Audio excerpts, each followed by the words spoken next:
Most people assume children in foster care were abandoned by parents who disappeared forever.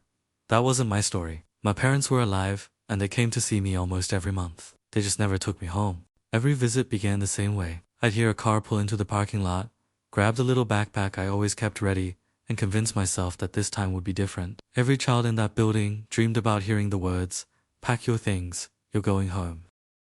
My parents would hug me, ask how school was going, and bring me small gifts. Sometimes it was a toy car, sometimes a chocolate bar, sometimes just a new sweatshirt. Then they'd smile, promise they'd see me soon, and leave without me.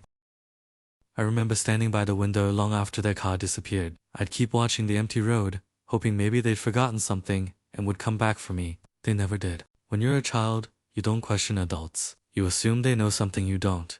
So I kept telling myself there had to be a reason, even if nobody was willing to explain it. As the years passed, I moved between foster homes, changed schools, and celebrated birthdays with strangers who did their best to make me feel wanted. They were kind people, but kindness can never replace the feeling of belonging to your own family. The older I became, the more confusing everything felt. My parents weren't dangerous. They weren't in prison. They weren't addicted to drugs. They looked like an ordinary middle-class couple living an ordinary American life. Friends at school would complain about their parents grounding them or making them clean their rooms. I'd smile and pretend to understand. Deep down, I would have traded anything just to be grounded by my own mother. Eventually, I stopped packing my backpack before visits. Hope is a strange thing. It doesn't disappear all at once, so it slowly gets replaced by disappointment until expecting nothing feels safer than expecting love. Still, one question followed me into adulthood. If they loved me enough to visit me for years, why didn't they raise me? Why was I the child they always left behind? I carried that question with me for more than 2 decades. It stayed in the back of my mind during college, at my first job, and every birthday I celebrated alone. Some questions grow older with you. When I was 26, I finally decided I couldn't keep wondering forever. I called my mother and asked if we could meet. She suggested a quiet diner outside Columbus. When she walked in, she looked nervous before I even said a word. It was almost as if she'd been expecting this conversation for years. We ordered coffee, but neither of us touched it. I didn't accuse her.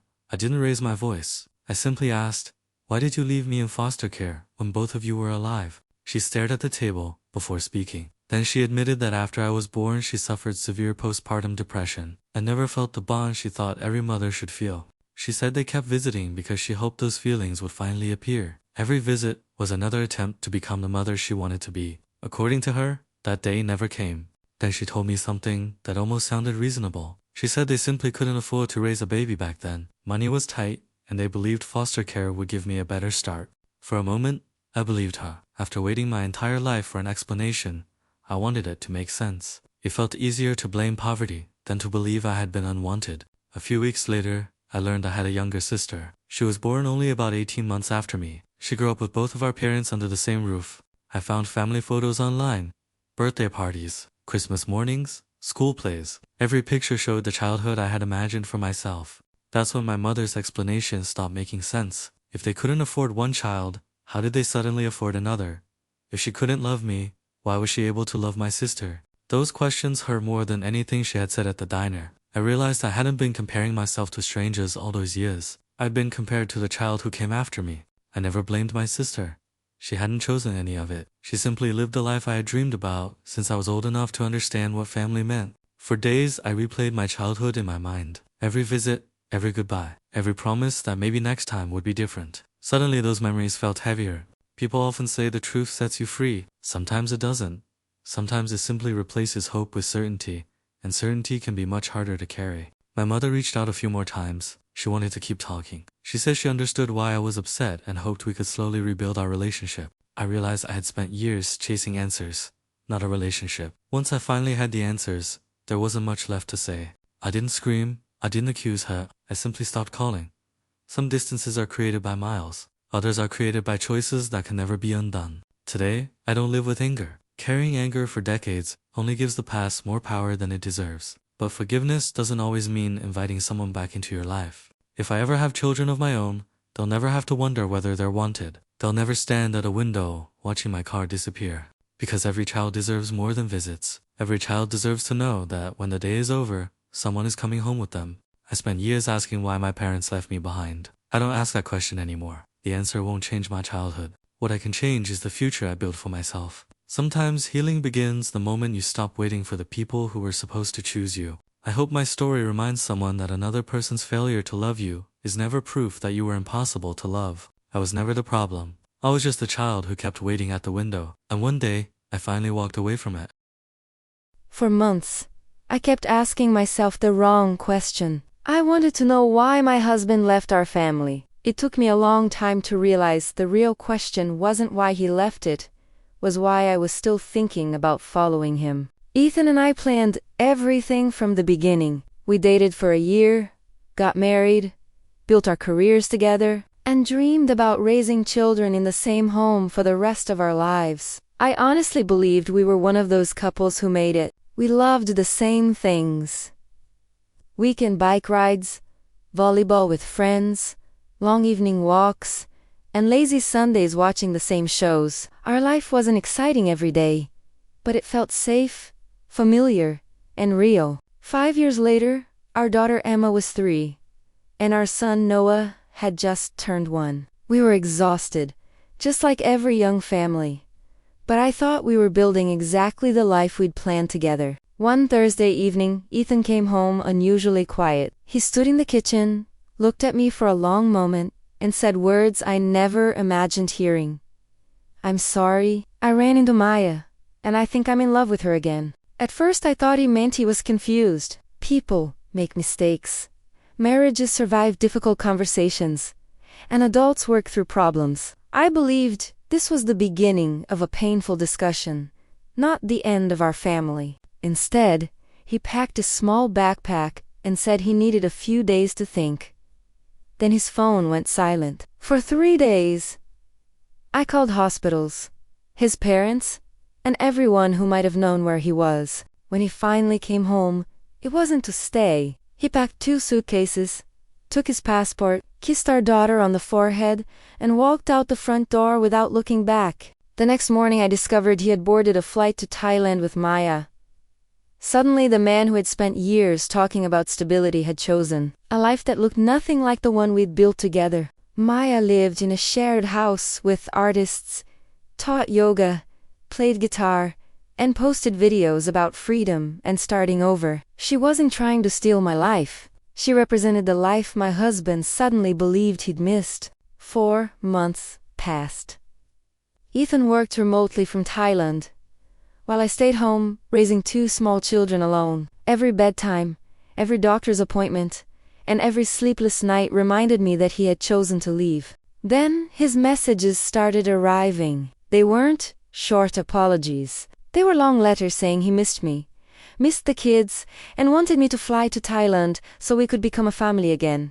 His messages became longer every week. He wrote that he missed me, missed the kids, and realized we had built something special together. Then, almost in the same breath, he insisted he had never felt as alive as he did now. I read every message over and over, trying to understand who was writing them. Some days, it sounded like the man I married. Other days, it felt like I was reading letters from a complete stranger. He told me Maya had started drinking again. The freedom he had chased wasn't as effortless as he'd imagined. The excitement that pulled him away from us had slowly turned into chaos. Eventually, he bought her a ticket home, but he stayed in Thailand alone. Instead of returning to his children, he kept searching for something he couldn't even describe. It was as if he believed changing countries could change who he was. Then came the message that completely confused me. "Bring Emma and Noah here. We can start over. This time, we'll do everything differently."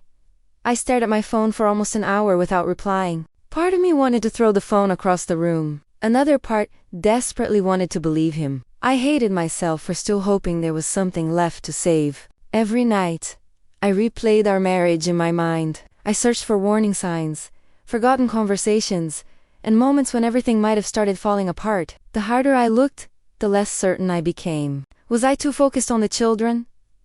Did we stop talking? Did routine slowly replace love? Those questions became louder than my own common sense. One afternoon, my best friend came over with coffee. I finally told someone everything. Saying the words out loud made the whole story sound even more unbelievable than it had inside my head. She listened, without interrupting me. When I finished, she didn't criticize Ethan or tell me what to do. She asked only one question.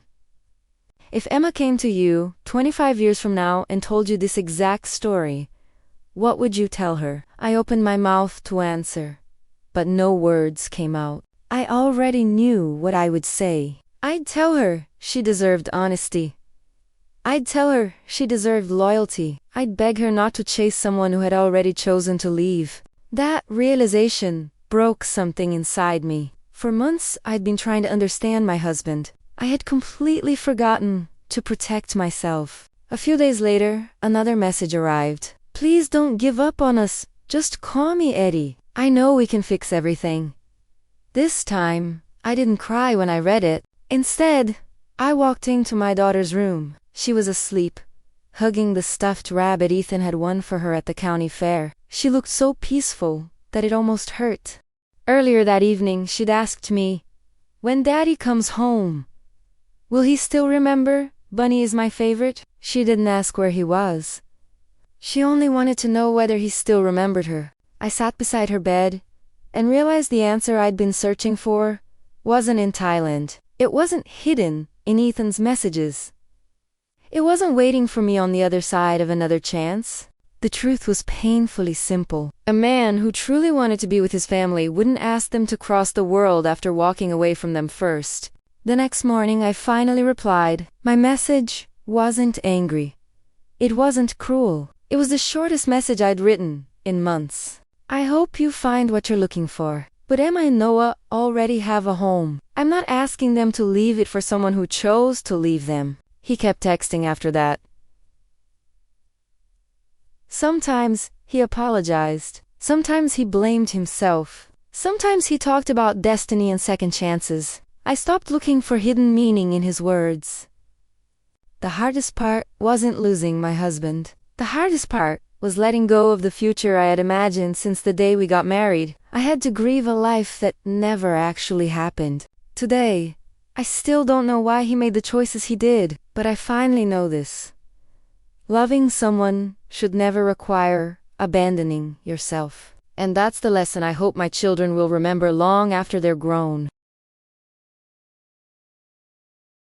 If someone had asked me a year ago what the strongest part of my marriage was, I would have answered without hesitation. Trust. I never imagined that something so invisible could disappear without me even noticing. Emily and I had been together for 6 years. We never checked each other's phones, questioned purchases, or wondered where the other person had been. We believed trust was something you earned once and kept forever. We were already planning the next chapter of our lives. We talked about having our first baby, booked vacation time for the summer, and spent evenings looking at houses with enough room for a family. Everything felt stable, and I honestly thought we wanted the same future. Looking back now, that's what hurts the most. Nothing seemed wrong. There were no arguments, no cold silences, no warning signs. Just two people building a life together, or at least that's what I believed. The beginning of the end came from something so ordinary that I almost ignored it. One Saturday afternoon, I was looking for a receipt in the kitchen drawer when I noticed a credit card I'd never seen before. It didn't seem important at first. When I asked Emily about it, she barely looked up from her laptop. She smiled and said it was almost paid off, and that she'd close it the following week. Her voice was calm, and I didn't think twice about it. A week later, she told me the card was gone. She said she'd borrowed a little money from a friend to pay the remaining balance. I even thanked her for taking care of it so quickly, because I believed the problem was already behind us. Now I realize I wasn't thanking her for solving a problem. I was thanking her for protecting the illusion that everything in our marriage was exactly the way I'd always believed it was. A few days later, the story changed. This time, she casually mentioned that a coworker had occasionally used the card for business expenses and was paying everything back. The explanation sounded strange, but I wanted to trust her more than I wanted answers. Then another explanation appeared. Her grandmother called me one evening and said she'd sometimes withdrawn money using Emily's card because she wasn't comfortable with online banking. It sounded believable for a moment, but something about the conversation didn't feel right. That was the first time I stopped listening to the words themselves. Instead, I started noticing the pauses, the hesitation, and the tiny contradictions. Every answer solved one question, but quietly created two more. I wasn't angry yet. I was confused. The woman sitting across from me looked exactly the same, but for the first time in 6 years, I had the unsettling feeling that I no longer knew the person I loved as well as I thought I did. That night, after Emily went to bed, I stayed alone in the living room. I looked at our wedding photos, the travel souvenirs on the shelf, and the notebook where we'd written possible baby names. Nothing around me had changed, but somehow everything suddenly felt different. I kept telling myself there had to be a simple explanation. Maybe I was overthinking everything. Maybe stress had made me suspicious for no reason. Deep down, I wanted to believe that far more than I wanted to know the truth. I had no idea the credit card wasn't the real problem. It was only the first loose thread. And once I started pulling on it, the entire picture of the life we had built together would slowly begin to unravel. Over the next few days, I couldn't stop thinking about those conversations. Every explanation sounded complete until another one quietly replaced it. It wasn't the money keeping me awake anymore. It was the feeling that I was constantly one step behind the truth. One evening, while organizing documents for our taxes, I noticed several unfamiliar transactions. They weren't outrageous purchases or luxury vacations. They were dozens of ordinary payments that, together, painted a picture I had never been invited to see. I sat there staring at the statements longer than I should have. It wasn't because of the amount. It was because every charge represented a decision Emily had made without me, while still smiling at me across the dinner table every night.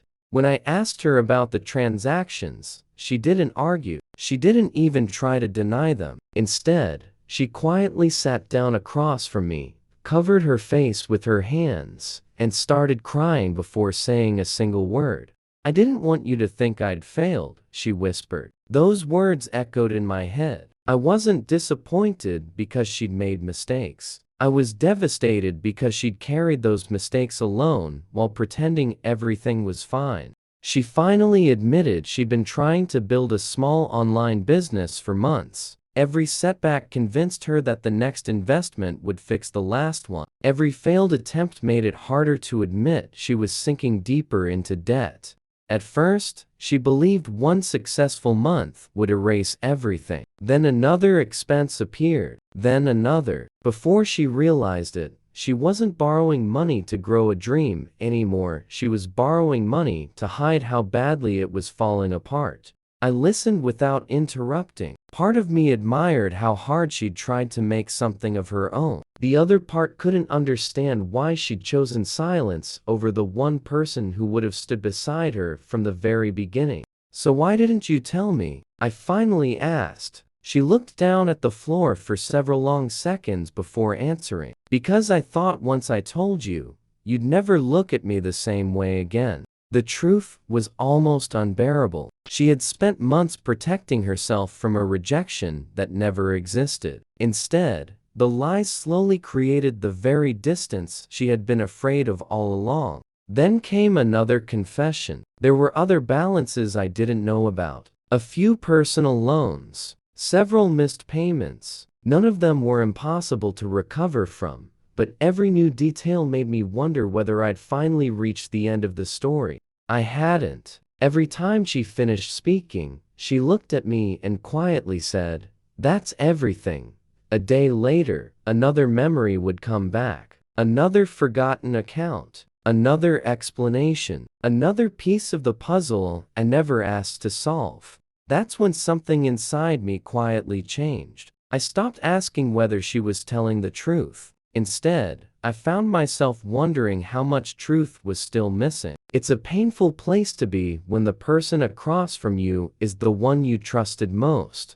People often think relationships fall apart because of money. Sitting there across from Emily realized money wasn't what was breaking us. It was uncertainty. I no longer knew which memories belonged to the life we'd actually lived and which belonged to the story we'd been pretending to live. That night, I barely slept. I kept replaying every conversation we'd had over the last year, searching for the moment everything changed. The hardest part was realizing I might never find it, because sometimes trust doesn't collapse in a single moment. Sometimes it disappears one quiet secret at a time. The following weeks felt strangely normal on the outside. We still ate dinner together, still talked about work, and still shared the same house. But every ordinary moment carried an invisible weight neither of us knew how to lift. Emily apologized every single day. Sometimes it was with words, sometimes with tears, and sometimes with the quiet way she'd leave my favorite coffee on the counter before I woke up. I could see she was trying,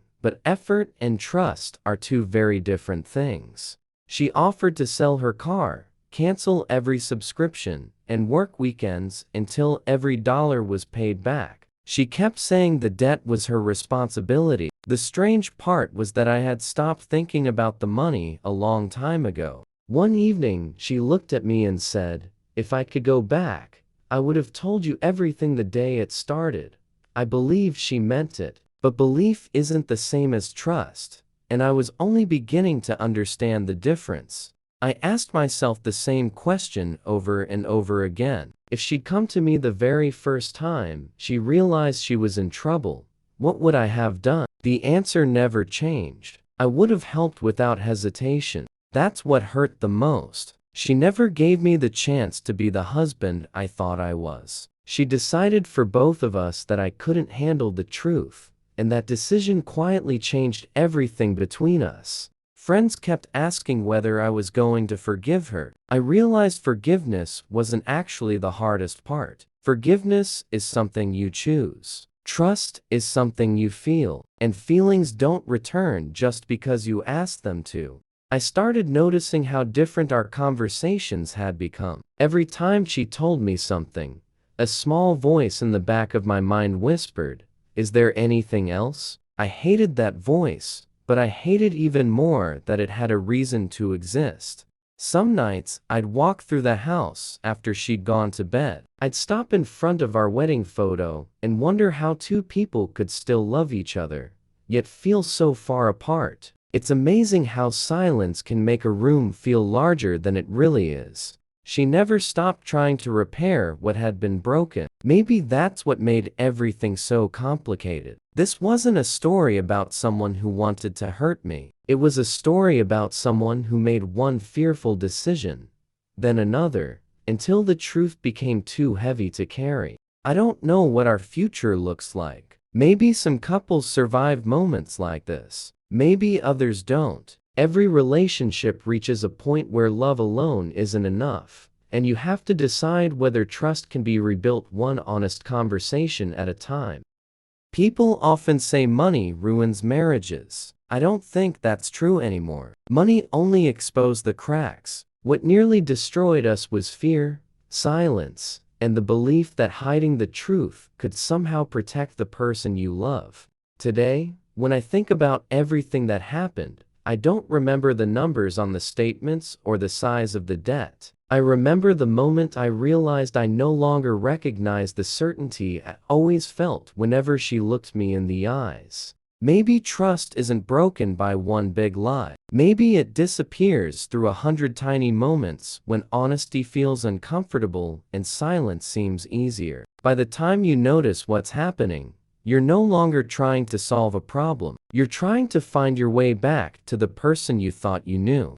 I still haven't answered the biggest question. Should I fight for the life we dreamed about, or accept that some promises can't survive the weight of too many secrets? If you were in my place, would you stay, or would you walk away?